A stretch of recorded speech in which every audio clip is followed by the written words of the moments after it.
आज हम BSc part third के first chapter economic importance of protozoa या प्रोटोजोआ के आर्थिक महत्व के बारे में बात करेंगे। इस समय पर कोविड का समय चल रहा है, इसलिए आप लोगों से ये अपेक्षा की जाती है कि ये जो वीडियो जो है वो यूट्यूब पर डाल दिया जाएगा और कॉलेज का जो यूट्यूब चैनल है उसका लिंक आपके साथ व्हाट्सएप से शेयर कर दिया जाएगा। तो आप सभी इनको देखें, और ये केवल जूलॉजी का ही नहीं है और सभी सब्जेक्ट में इस तरह के प्रयास किए जा रहे हैं, जैसे आपका साइंस वालों के लिए बॉटनी, जूलॉजी और केमिस्ट्री का। और इसमें भी डिफरेंट पेपर्स के जो डिफरेंट फैकल्टी मेंबर्स हैं वो आपके साथ प्रेजेंटेशन के माध्यम से इंटरेक्ट करेंगे। तो आप इनको देखें अच्छी तरह से और सीखने की कोशिश करें।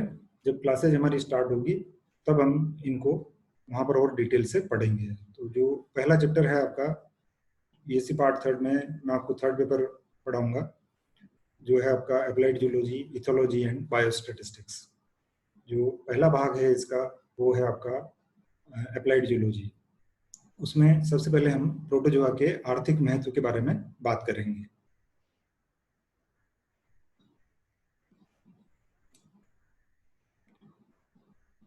फर्स्ट ईयर में आपने प्रोटोजोआ के बारे में पढ़ा है कि इनको डिफरेंट, इनका जो क्लासिफिकेशन है उसमें उसके अकॉर्डिंग हम इनको मेस्टिकोफोरा, सार्कोडीना, सीलियोफोरा वगैरह में इनमें रख सकते हैं। इसके उदाहरण आप देखें, जो सामान्यतः जो प्रोटोजोआ पाए जाते हैं वो है आपका एक यूग्लिना, क्लेमेडोमोनास, अमीबा, आर्सेला, वोर्टिसिला, पैरामीशियम, और एक और जिससे आप बहुत अच्छी तरह परिचित हैं, मलेरिया का जो रोगजनक कारक है प्लाज्मोडियम, जो कि हमारे शरीर की आरबीसी में पाया जाता है।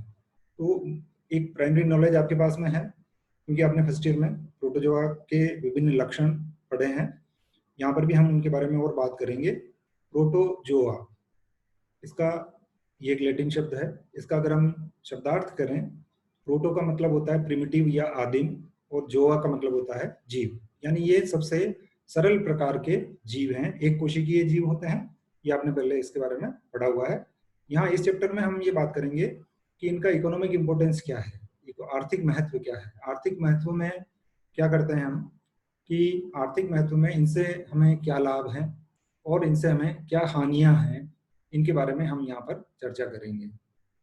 तो सबसे पहले हम, जैसा मैं बता रहा था कि प्रोटोजोआ क्या है, तो शाब्दिक अर्थ मैंने बताया आपको। प्रोटो का मतलब प्रिमिटिव या आदिम और जोआ का मतलब जंतु। इसलिए इनको प्रोटोजोआ को अगर हम ट्रांसलेट करें तो ये हो जाएगा फर्स्ट एनिमल्स, जो पहले एनिमल थे वो। और अगर आपने सेल टाइप के बेसिस पर अगर आपने पढ़ा है तो एक कोशिकीय जीव है, यूनिसेलुलर है, और केंद्रक के आधार पर अगर हम देखें इनको तो ये यूकैरियोट्स हैं। और इनके बारे में ये जानकारी सबसे पहले 1818 में गोल्डफस के द्वारा दी गई थी। बहुत छोटे होते हैं, सूक्ष्मदर्शी से हम इनको देख सकते हैं और लगभग सभी जगहों पर ये पाए जाते हैं। जैसे अगर हम देखें, इनको यूबिक्यूअस भी कहा जाता है इसके कारण से। माइक्रोस्कोपिक होते हैं, फ्रेश मेराइन वाटर में और डैम सोइल में, जहां पर भी नमी अवेलेबल है वहां पर ये पाए जाते हैं। और नमी अवेलेबल होने के अलावा भी अगर हम, जैसे मैंने आपको कहा, सब जगह पाए जाते हैं, तो जब नमी खत्म हो जाती है तब ये सिस्ट बना करके और वहां पर जीवित रहते हैं।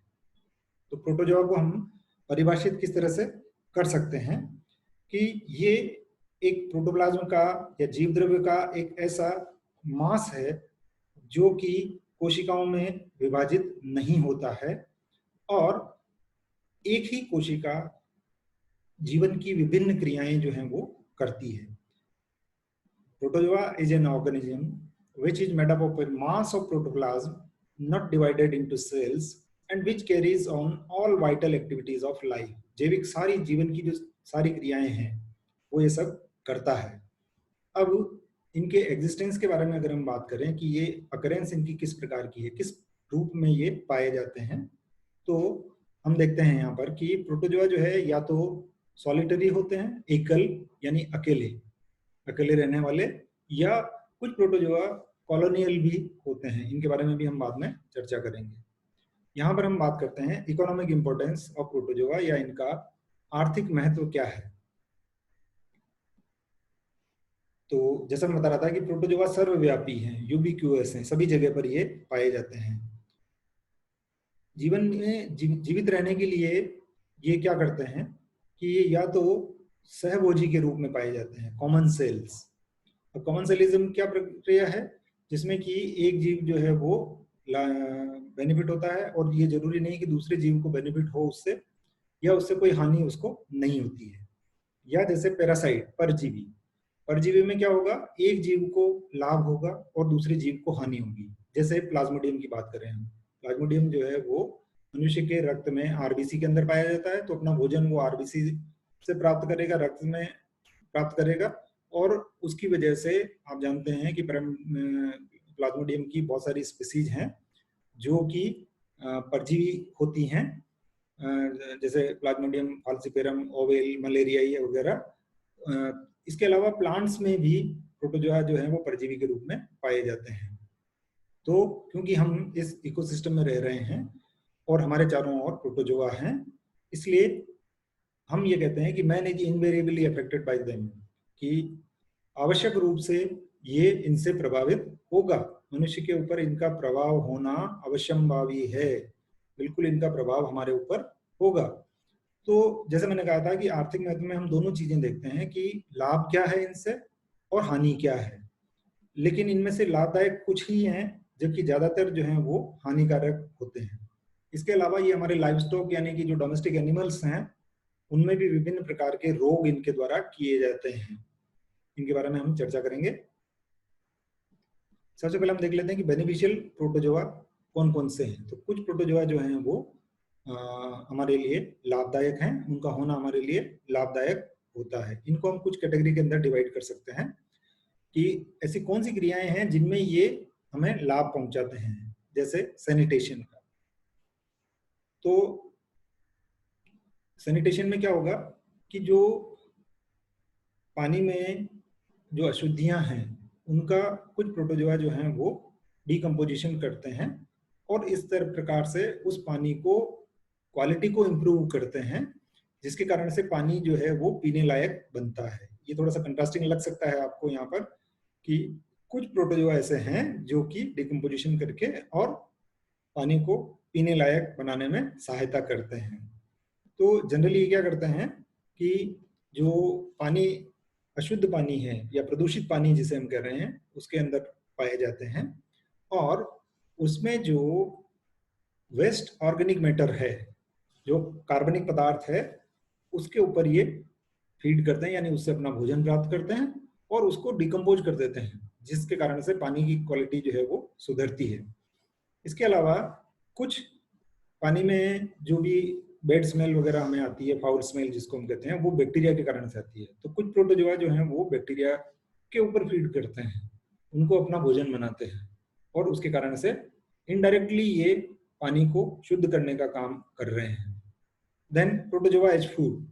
अब हमने आपको ये कहा था कि प्रोटोजोआ जो है वो एक यूनिसेलुलर ऑर्गेनिज्म है, आंख से नहीं दिखाई देता है, माइक्रोस्कोप से देखना पड़ता है। तो ये भोजन में किस प्रकार से हमारे लिए सहायक हो सकते हैं, तो ये हमें डायरेक्टली और इनडायरेक्टली फूड प्रोवाइड करते हैं, जैसे मनुष्य को, मछलियों को और कुछ अन्य प्राणियों को। जैसे इनके जो लार्वा हैं, larva of aquatic insects feed on aquatic protozoa. जो पानी में पाए जाने वाले इंसेक्ट जो हैं उनके जो लार्वा हैं वो इनको भोजन के रूप में लेते हैं।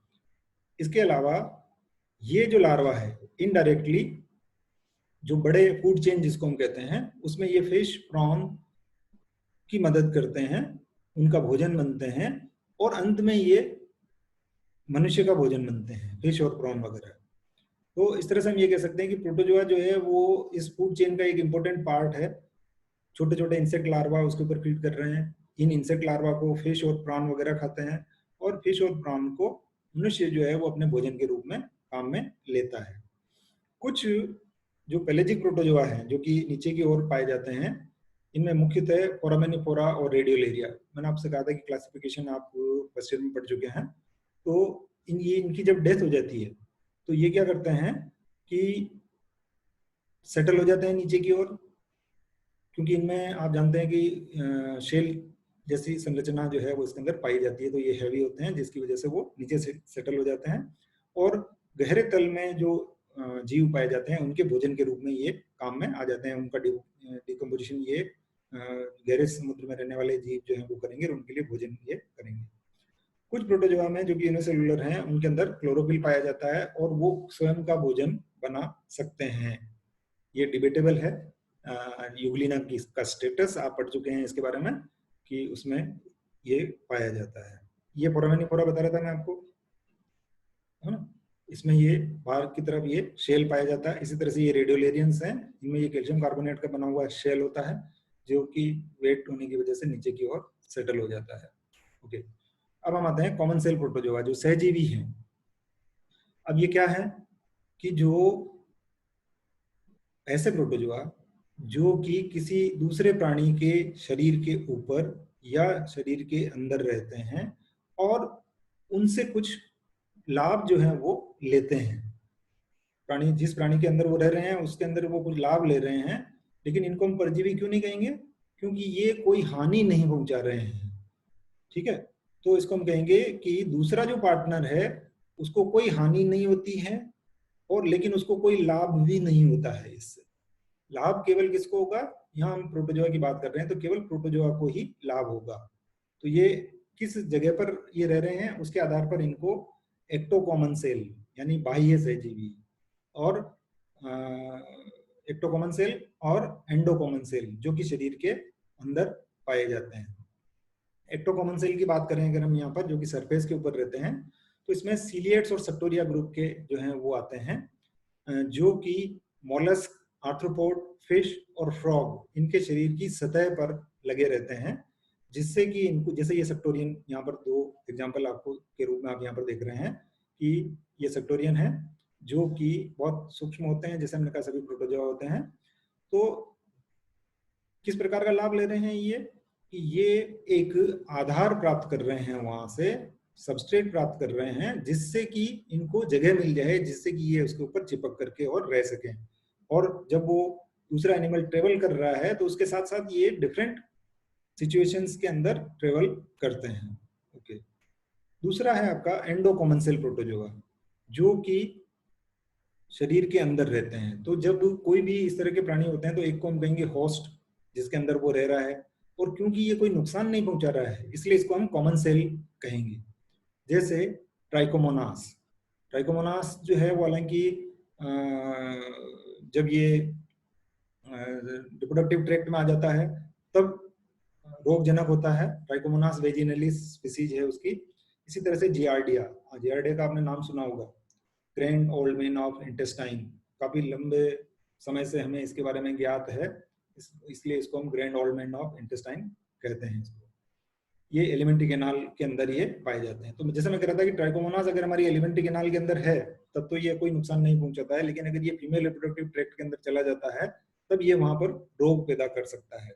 इसी तरह से ई कोलाई, ये नाम आपने बहुत सुना होगा, एंट अमीबा कोलाई, ये भी एलिमेंट्री कैनाल के अंदर पाया जाता है, फ्रॉग्स के अंदर भी होता है। इसी तरह से बेलेंटीडियम कोलाई, ये कोलाई नाम क्यों दिया है इसको? ये क्योंकि हमारी एलिमेंट्री कैनाल के कोलन भाग के अंदर ये पाया जाता है, और वहां पर क्योंकि वहां पर क्या होगा, जो अनडाइजेस्टेड फूड जो है, जो कि डिफिकेशन के लिए वहां लाया जाता है, उसके अंदर क्या होगा, बैक्टीरियल एक्टिविटी होगी, उन बैक्टीरिया को ये खत्म करने का काम करता है। तो ये जो हम देख रहे हैं एंडो कॉमन सेल प्रोटोजोआ, ये हमारे शरीर में पाए जाने वाले बैक्टीरिया के ऊपर निर्भर रहते हैं भोजन के लिए, यानी ये उनको खत्म करते हैं। इस तरह से ये हमारे लिए लाभदायक होते हैं। ओके, यहाँ पर आप देखिए जो मैंने बता रहा था आपको, Entamoeba coli, E coli, Balantidium coli और ट्राइकोमोनास, जो कि एलिमेंट्री कैनाल में होगा तब तक आपको ये कोई नुकसान नहीं करेगा। दूसरा है आपका सिम्बायोटिक सहजीवी प्रोटोजोआ, जो पहले हम पढ़ रहे थे, वो कॉमन सेल को हिंदी में कहते हैं हम सहभोजी, साथ में भोजन करने वाले, और ये हैं सहजीवी सिम्बायोटिक प्रोटोजोआ। तो सिम्बायोटिक किसको कहेंगे हम यहाँ पर? जहां पर कि म्यूचुअल बेनिफिट होता हो तब उनको हम कहेंगे कि सहजीवी प्रोटोजोआ हैं ये। मतलब क्या हुआ कि होस्ट को भी कुछ लाभ हो। कॉमन सेल रीजन में हमने देखा था कि वहाँ होस्ट को कोई लाभ नहीं हो रहा है, लेकिन सिम्बायोसिस में इनमें होस्ट को भी कुछ लाभ होगा। जैसे यहाँ पर इसको एक्सप्लेन किया हुआ है कि two partners becomes very much dependent on each other that one can not get along with other and their separation results in death of both. ये इतना गहरा होता है संबंध इनका कि इनमें से दो पार्टनर्स में से अगर किसी एक को हटा लिया जाए तब वो दोनों, या तो एक की मृत्यु हो जाएगी या दोनों की ही मृत्यु उससे हो जाएगी। कुछ उदाहरण देखते हैं हम यहाँ पर, जैसे ट्राइकोनिम्फा और कोलिनिम्फा, ये फ्लैजिलेट्स हैं, प्रोटोजोआ का एक प्रकार है जिनमें फ्लैजिलम पाया जाता है, जो कि टर्माइट्स के अंदर होते हैं और वुड रोचेज के अंदर होते हैं। अब क्या करते, काम क्या करते हैं ये कि टर्माइट जो सेलुलोज खा रही है, लकड़ी के ऊपर टर्माइट लग जाती है, किताबों के ऊपर टर्माइट लग जाती है, वहाँ क्या है मटेरियल, क्या है वो सेलुलोज है। तो उस सेलुलोज के डाइजेशन में ये मदद करती है। किस तरह से कि ये उसको ग्लूकोज के अंदर कन्वर्ट करती है और फिर वो ग्लाइकोजन में कन्वर्ट होता है, और ये ग्लाइकोजन जो है फिर वो उस प्रोटोजोआ के द्वारा और टर्माइट के द्वारा, दोनों के द्वारा ये काम में लिया जाता है। तो ट्राइकोनिम्फा और कोलिनिम्फा, ये उदाहरण आप याद रखें सभी के। ओके, अब इनका यूज क्या होता है, कमर्शियल यूज क्या है इसका।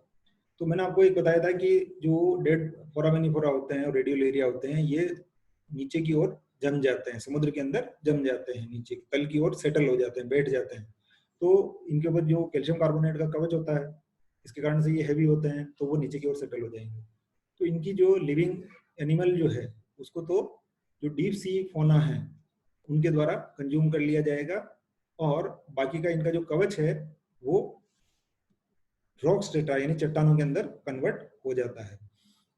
यहाँ जैसे कुछ एग्जांपल दिए हैं, white chalk Cliff of Dover, England के अंदर ये बहुत बड़ा एक रॉकी एरिया है जो कि समुद्र से बाहर निकला हुआ है, और stone bed of Paris, Cairo और नॉर्थ अमेरिका, वहां पर हम इनको देख सकते हैं।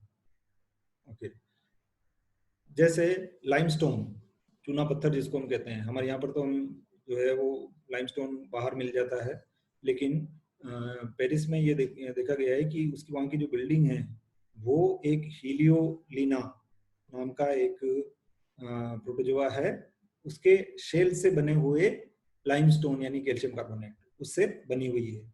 इसी तरह से एक और अच्छा एग्जांपल है ये, इसको याद रखें, आपकी बुक्स में ये दिया हुआ नहीं है, कि इजिप्ट की जो पिरामिड है वो लाइमस्टोन डिपॉजिट से बने हुए हैं, और वास्तव में ये जो लाइमस्टोन डिपॉजिट्स हैं वो क्या है, न्यूमोलाइट के शेल हैं, न्यूमोलाइट प्रोटोजोआ के सेल हैं। और कभी कभी क्या होता है कि इनको हम फिल्टर के लिए काम में लेते हैं और इनसे एब्रेसिव बनाते हैं। एब्रेसिव यानी जो सतह को घिसने के लिए काम में लिया जाता है, जैसे स्टोन पॉलिशिंग का हो गया, आपका वुड पॉलिशिंग का हो गया, उसमें उसको पहले चिकना बनाया जाता है, वहां पर एब्रेजन के लिए इनको काम में लिया जाता है। इनके स्केलेटल डिपॉजिट्स जो होते हैं उनको काम में लिया जाता है। ओके, अब मैंने आपको कहा था कि ये फ्रेश वाटर में मिल सकते हैं, मैराइन वाटर में मिल सकते हैं, और जो डैम्प सॉइल होती है वहां पर भी ये मिलते हैं। तो ये सॉइल में फर्टिलिटी को बढ़ाते हैं, और वहाँ जो हार्मफुल बैक्टीरिया हैं उनको ये कंज्यूम करते हैं, और नाइट्रोजन और फास्फोरस एक्सक्रीट करते हैं, जिसकी वजह से भूमि की फर्टिलिटी, उर्वरा शक्ति बढ़ती है, और आप आसानी से प्लांट्स जो हैं वो उसके अंदर ग्रो कर सकते हैं। अब जूलॉजिकल इंपॉर्टेंस क्या है इनका, कि ये स्टडी के लिए बहुत काम आते हैं, साइटोलॉजिकल, साइटोकेमिकल, फिजियोलॉजिकल, बायोकेमिकल और जेनेटिकल स्टडीज के लिए हम इनको काम में लेते हैं। इनसे हमें काफी सारी इंफॉर्मेशन जो है वो मिली है। अब हम आ जाते हैं हार्मफुल बैक्टीरिया क्या क्या है। जितने भी हार्मफुल हैं वो सब पैरासाइट हैं, जो कि मनुष्य और दूसरे जंतुओं के ऊपर परजीवी के रूप में पाए जाते हैं। जैसे सॉइल में पाए जाने वाले प्रोटोजोआ, एक तरफ हम बात कर रहे थे कि लाभदायक जो है सॉइल के अंदर में पाए जाते हैं, लेकिन कुछ जो है वो नुकसान भी हमें यहाँ पर करते हैं, क्योंकि हम ये जो नाइट्रोजन फिक्सेशन करने वाले बैक्टीरिया होते हैं उनको ये कंज्यूम कर लेते हैं, तो उसकी वजह से सॉइल के अंदर नाइट्रोजन की कमी हो जाती है। और एक बहुत बड़ा कारण इसका वाटर पॉल्यूशन है, प्रोटोजोआ के कारण होने वाला वाटर पॉल्यूशन। अब आप सोच रहे होंगे कि पहले तो मैं कह रहा था कि ये साफ भी करते हैं और ये अब करें कि ये गंदा भी करते हैं, तो ये दोनों प्रकार के इफेक्ट ये रखते हैं। कुछ सैनिटेशन के अंदर मदद करते हैं, लेकिन कुछ वाटर का कंटामिनेशन भी कर सकते हैं। जैसे जो फीकल ओरिजिन के जो प्रोटोजोआ है, सीलिएट्स खास करके, जो कि मल के साथ में वहां चले जाते हैं, जैसे आपका यूरोग्लेनोप्सिस, ये पॉल्यूटेड वाटर के अंदर आपको एक एरोमेटिक ऑयली सिक्रीशन करता है, जिसकी वजह से आपको फाउल स्मेल या बैड स्मेल वहां पर आती है। इनको हटाने के लिए क्या काम में ले सकते हैं वहां पर? कॉपर सल्फेट, आप जानते हैं नीला तोता कहते हैं शायद इसको, देख लेना आप हिंदी में। कॉपर सल्फेट को खत्म करने के लिए इनको काम में लिया जाता है। ओके, इसी तरह से नॉक्टिल्यूका और जिम्नोडाइनियम, ये इनमें से कुछ एग्जांपल्स आपके बुक में नहीं है, नॉक्टिल्यूका दिया हुआ है, आप देख लेना, इसको नोट कर लेना।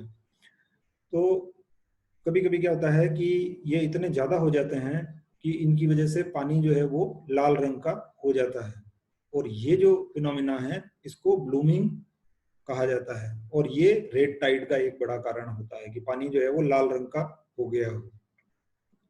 अब अगर इनकी कंसंट्रेशन ज्यादा बढ़ जाती है तब क्या होगा कि जो फिशेज हैं वहां पर वो, और उनकी डेथ हो जाती है, और उसके कारण से कुछ जो मोलस्क हैं जो कि खाए जाने वाले हैं उनकी भी डेथ हो जाती है। तो हमारे लिए ये इस प्रकार से नुकसान पहुंचाते हैं। और एक और बहुत बड़ी कैटेगरी है पैथोजेनिक प्रोटोजोआ या रोगजनक प्रोटोजोआ की। एक मैंने आपको उदाहरण बताया था, कौन सा? प्लाज्मोडियम का। तो मनुष्य के ऊपर अगर हम बात करें तो 25 से ज्यादा स्पीसीज जो हैं वो परजीवी के रूप में प्रोटोजोआ के अंदर पाई जाती है। पैरासाइटिक प्रोटोजोआ, वापस वही जैसे कॉमन सेलिजम में पढ़ा था हमने कि कहाँ पाए जाते हैं, ये शरीर के बाहर हैं तो एक्टोपैरासाइट, बाह्य परजीवी, और शरीर के अंदर हैं तो एंडोपैरासाइट, आंतरिक परजीवी। एक्टोपैरासाइट को देखें सबसे पहले हम यहाँ पर, तो ये सरफेस के ऊपर लगे हुए रहते हैं, सतह के ऊपर रहते हैं, और सामान्यतः ऐसे प्रोटोजोआ कम हैं, जो 25 बताए मैंने आपको उसमें से ये कम है। जैसे आपको अगर देखें हाइड्रो अमीबा, हाइड्रोजीना, ये हाइड्रा के ऊपर पैरासाइट है इसलिए हाइड्रो अमीबा इसको कहा जाता है, जो कि उसकी जो सबसे बाहर वाली परत होती है एक्टोडर्म, दो ही परतें होती है उसके अंदर, एक्टोडर्म और एंडोडर्म, बीच में मेसोग्लिया होती है, तो उसको नुकसान पहुंचाता है ये। दूसरा है इक्तायोफिनिथस मल्टीफिलस, नाम आप नोट कर लें, इसको बार बार देख करके भी आप इनको याद रख सकते हैं, और नहीं तो आप इससे नोट कर लें इन नामों को। ये आपके स्वच्छ जल में पाई जाने वाली मछलियों के ऊपर परजीवी होते हैं, और ये उसमें क्या करते हैं, उनकी जो इंटेगुमेंट है, त्वचा जो है उसके ऊपर ब्लिस्टर्स, छालेनुमा संरचनाएं जो है वो बना देते हैं। और एक और आपने नाम सुना है लिश्मानिया ट्रोपिका, जो कि ये क्या करता है, ओरिएंटल बेड सोर, जो पेशेंट्स अगर ज़्यादा समय तक लेटे रहते हैं तो उनमें इसका इन्फेक्शन हो जाता है, और ये त्वचा के ऊपर छोटे छोटे छिद्र बना देता है जो कि काफ़ी पीड़ादायक होते हैं, और इस तरह से उनमें सेकेंडरी इन्फेक्शन होने के चांस जो है वो ज़्यादा हो जाते हैं।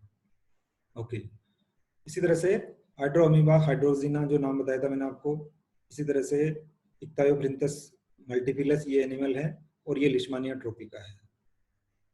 एक लिश्मानिया डोनोवेनी भी होता है, इनके बारे में भी बाद में बात करेंगे। Then endoparasite, they live inside the body of host plant, और नुकसान पहुंचाएंगे ये ज्यादातर ये हैं 25 में से जो 3 मैंने आपको बताए थे, बाकी के लगभग ये 20 के आसपास ये पाए जाते हैं।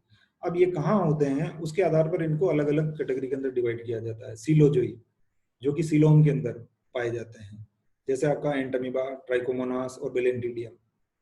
इसी तरह से हिस्टोजोई, जो कि ऊतकों के अंदर रहते हैं, यानी कोशिकाओं के बीच में ये पाए जाएंगे, जैसे जियार्डिया हो गया, एमीरिया हो गया। देन साइटोजोइक प्रोटोजोआ, जो कि कोशिका के अंदर पाए जाते हैं, ओस बॉडी के अंदर पाए जाते हैं, जैसे आपका प्लाज्मोडियम, बॉडी के अंदर भी ये हमारी आरबीसी के अंदर पाया जाएगा। इसी तरह से लिश्मानिया और हीमोप्रोटियस, ये भी ब्लड के अंदर होता है आपका। लिश्मानिया ये भी ब्लड स्ट्रीम के अंदर पाया जाएगा। ये वेलेंटिडियम है, ये इलीमा है, और ये हिमोप्टेरस है, और ये सेक्रोसिस्टिस है। ये इस तरह से डिफरेंट टाइप्स के ये अंदर हमारे शरीर के अंदर पाए जाते हैं। अब जो एंडोपैरासाइट पैथोजोआ है उनको शरीर के किस भाग में ये है उसके आधार पर इनको माउथ पल है, जैसे एंटामीबा जिंजिवेलिस, ट्राइकोमोनास टिनेक्स, ये क्या काम क्या करते हैं, ये हमारे दांतों और मसूड़ों को नुकसान पहुंचाते हैं और पायरिया का ये करते हैं। और एक ही थाली में एक ही प्लेट से खाना खाने से ये इनका इन्फेक्शन जो है वो हो जाता है। लिस्मानिया ब्राजीलियंसिस, ये हमारे ओरोनेजल म्यूकस मेम्ब्रेन के अंदर पाया जाता है और ये हमारे ये यूस्पेंडिया करता है। यूस्पेंडिया का मतलब क्या हुआ, देखिए आप यहाँ पर इसकी जो नेजल डिफॉर्मेशन हो जाता है इसके अंदर, कि नाक जो है वो उसकी जो मेम्ब्रेन है अंदर, म्यूकस मेम्ब्रेन है, उसके अंदर ये पाया जाता है। और ये इसका एक होस्ट होता है आपका, जिसको सेंट फ्लाई कहते हैं। वो जब बाइट करती है तो ये हमारे ब्लड के अंदर आ जाता है और वहां से ये ट्रेवल करता हुआ नेजल म्यूकोसा में जाता है और वहां से उसको खत्म करना स्टार्ट कर देता है। तो जो नाक है वो डिफॉर्म हो जाती है। डिफॉर्म होने का मतलब उसका शेप बिगड़ जाता है, डिकम्पोजिशन होने लग जाता है, वो वहाँ ब्लिस्टर हो जाते हैं, घाव हो जाते हैं। इसी तरह से डाइजेस्टिव ट्रैक्ट में पाए जाने वाले जो हमारी एलिमेंट्री कैनाल के अंदर होते हैं, एंटामीबा हिस्टोलिटिका, ये क्या करता है, हमारी आंत को प्रभावित करता है, छोटी आंत को मुख्य रूप से प्रभावित करता है और उसकी वजह से डिसेंट्री हो जाती है, पेचिश जिसको कहा जाता है ना, दस्तें लग जाती है उसके अंदर, डिफिकेशन पर कंट्रोल नहीं रहता है और उसके अलावा कोलन वाले भाग में ये अल्सर बना देता है।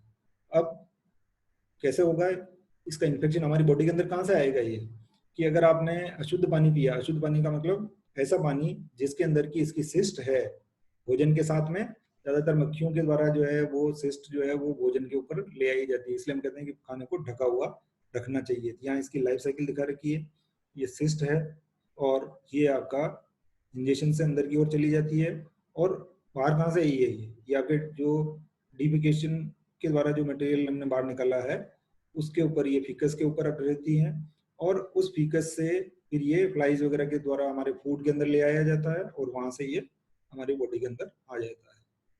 इसी तरह से जियार्डिया इंटेस्टाइनलिस, ये लार्ज इंटेस्टाइन के अंदर पाया जाता है और इसकी वजह से उल्टी हमें हो सकती है, कॉजेज डायरिया। ये भी भोजन के साथ में इसकी सिस्ट ले लिए जाने की वजह से होता है, पानी के साथ में या खाने के साथ में इसकी सिस्ट जो है हमारे शरीर के अंदर चली जाती है। ओके, इसी तरह से ब्लड के अंदर ट्रिपेनोसोमा कि इसकी अलग स्पीसीज है, जैसे एक है गेम्बियंस, है ना, ये क्या करता है, स्लीपिंग सिकनेस करता है। एक इसकी एक ये जो है ग्लोसिना ग्लोसिना मोर्सिटेंस, इसके काटने की वजह से ये ब्लड स्ट्रीम के अंदर चला जाता है और उसके कारण से इससे हमारा इन्फेक्शन जो है वो हो जाता है। इसी तरह से लिश्मानिया, ये इंट्रासेल्युलर होता है, बच्चों में पाया जाता है, यूस्पेंडिया करता है, ओरिएंटल सोर बनाता है और सेंट फ्लाई की बाइट के कारण से ये होता है। इसी तरह से यूरिनोजेनिटल ट्रैक्ट के बताया था मैंने आपको, ट्राइकोमोनास वेजिनेलिस, है ना, ये ट्राइकोमोनास का मैंने कहा था कि अगर ये अपना एलिमेंट्री कैनाल में है तो ये हेल्पफुल है और अगर उसके अंदर आ जाता है तो फिर ये क्या करता है कि ये वहाँ खुजली होती है, एबनॉर्मल डिस्चार्ज होता है और ये इसका इन्फेक्शन जो है वो कोटियस के दौरान जो है वो होता है। ट्राइकोमोनास फीटस, ये केटल्स में हॉर्स और शीप के यूरिनोजेनिटल सिस्टम्स के अंदर पाया जाता है और इसकी वजह से फीटस क्या कहते हैं, भ्रूण को, तो ये उसका एबॉर्शन कर देता है, कंसेप्शन यानी गर्भधारण में डिले होता है और जो सेक्स होते हैं, सेक्स का मतलब क्या है यहाँ पर, एक्स्ट्रा एम्ब्रियोनिक मेम्ब्रेन से हमारा यहाँ पर ये आपने सेकंड ईयर में पढ़ा होगा डेवलपमेंटल बायोलॉजी में, एक्स्ट्रा एम्ब्रियोनिक मेम्ब्रेन आपके डिटेल में था वहाँ। तो ये भी कोटियस के दौरान इसका इन्फेक्शन जो है वो होता है। दूसरे हार्मफुल प्रोटोजोआ की बात अगर हम करें यहाँ पर, तो इनके अलावा और भी कई हार्मफुल प्रोटोजोआ हैं जो कि डायरेक्टली और इनडायरेक्टली हमारी बॉडी के अंदर ये आ जाते हैं। तो इन चीज़ों का हमें ध्यान रखना चाहिए और इस तरह से ये आपका चैप्टर जो है वो पूरा हो जाता है। तो इन चीज़ों का आप ध्यान रखें और जो वीडियो लेक्चर आपको YouTube पर डाल दिया जाएगा, ये वहाँ पर आप इसको ढंग से और अच्छी तरह से पढ़ें तो और आपके लिए ये ज़्यादा बेनिफिशियल होगा। थ्योरी की बुक्स भी हैं आपके पास में और उन सभी में से मैंने ये प्रेजेंटेशन आपके लिए तैयार किया है, तो आप इसको देखें और पढ़ें। और अगर कोई क्वेश्चन होता है तो हम एक व्हाट्सएप ग्रुप बनाएंगे जो सेकेंड ईयर में जो बच्चे हैं वो जब थर्ड ईयर में आ जाएंगे तो उनका ग्रुप का नाम चेंज करके थर्ड ईयर का कर देंगे, और आप सभी वहाँ पर हम इससे इंटरेक्ट जो है वो कर सकते हैं। Thank you.